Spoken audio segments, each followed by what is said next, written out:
Hi, I'm Sean. I'm Rhonda. Hey, and we're excited to be with you today. We want to talk about dealing with trauma that happens in your life and how that affects your marriage.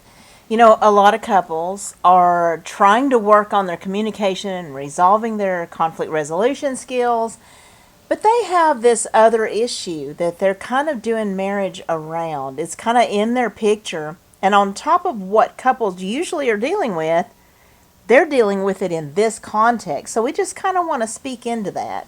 This could be something like PTSD, death or loss. It could be grief, depression, anxieties, or fears. There could be other things that are infidelity, porn, addictions, or other trust betrayal. Now, those are kind of separate issues, and we kind of want to deal with each of those. You want to look at strengthening your walk with God and having a daily Bible time.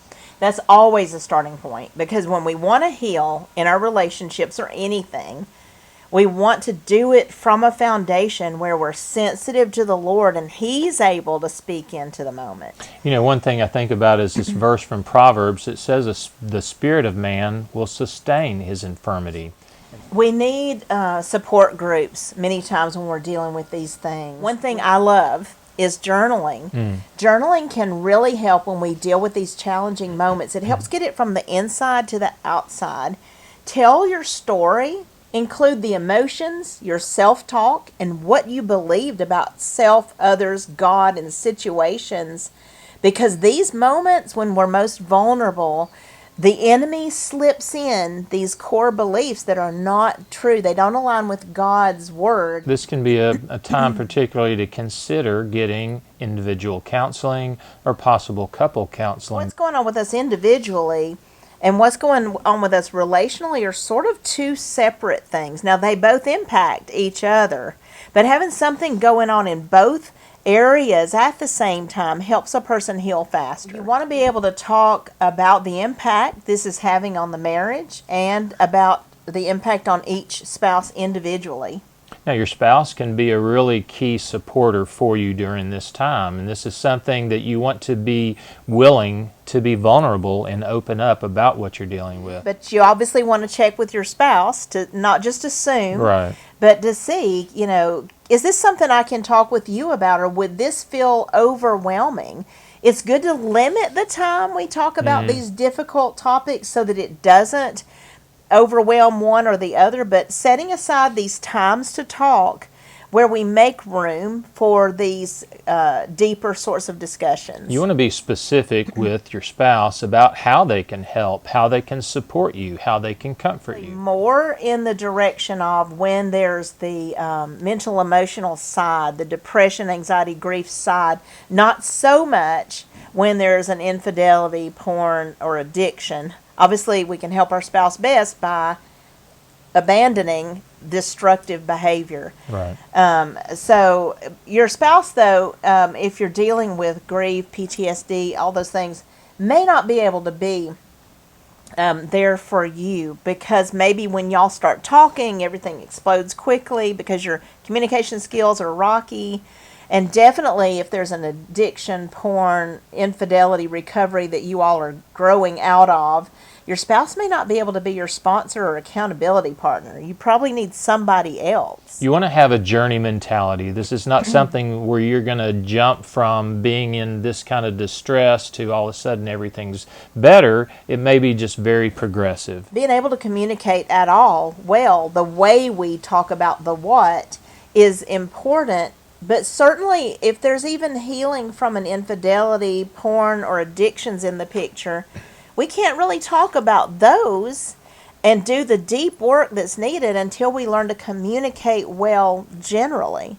You want to expose what the roadblocks are. So there's some specific things that may be in the pathway keeping you from being able to communicate well with your spouse that you need to look at. Like our nonverbals, tone of voice, facial expressions, choice of words, etc. Those can be hard to hear sometimes. Yeah, and starting with surface level discussions, at what level of discussion can you communicate in a healthy way? Well, that's where you want to stay when you talk about deeper levels of communication. You don't want to pry past their comfort level. So if your spouse taps out, they don't want to talk at that Respect level, that. yeah, you need to back You want to off. pace with the most challenged spouse, so you're not dragging somebody along into something that they're not okay with. Right. And so you want to share event triggers in 1 to 3 sentences. These are things that kind of make you feel like you're being put on the spot and bring up negative things from the past. What you're looking for is those explosions. Well, what caused the explosion? What did that moment speak to you? What meaning did it have because of something that happened in the past? So one thing you want to look at is how can you have a marriage around this issue? And you want to discuss how can I help you and what do I need to avoid? What can we not talk about in a healthy way that maybe I need a third party to help with? You want to look at avoiding triggering your spouse and building a friendship layer in there. Do some things you would enjoy together as you're healing. Work toward healthy communication and conflict resolution skills. Love and accept each other as is instead of where you wish you were. Learn how to serve and minister to each other. How are you going to handle flare-ups? This is a big thing when we talk about marriage around another event like PTSD or past trauma. Do you need companionship, or do you kind of need to be alone when that happens? And what can your spouse do? How should they respond? What does the other spouse need when this is happening? You want to discuss the boundaries for each one of you. You want to develop a plan of action to minimize damage to the relationship, and this could mean some special code words or phrases that you use to let your spouse know what you're experiencing in the moment. Will you isolate, or in order to manage, do you need space? Can the spouse give space? Can you verbalize that so the spouse knows what's going on and possibly how long? Your spouse needs to know when to disengage when something gets too intense for them. If there's infidelity, porn, or addiction or other betrayal of trust, there needs to be boundaries put in place so that you remain safe spiritually, mentally, and emotionally. What lengths will you go to heal? You can't control your spouse, you can only control yourself. So you can intercede, offer unconditional love and acceptance, help your spouse with a support system. Have a time to withdraw to refresh. To consider self-care that you need to continue to be strong in this situation. And we're assuming here that this person is choosing to stay in the marriage.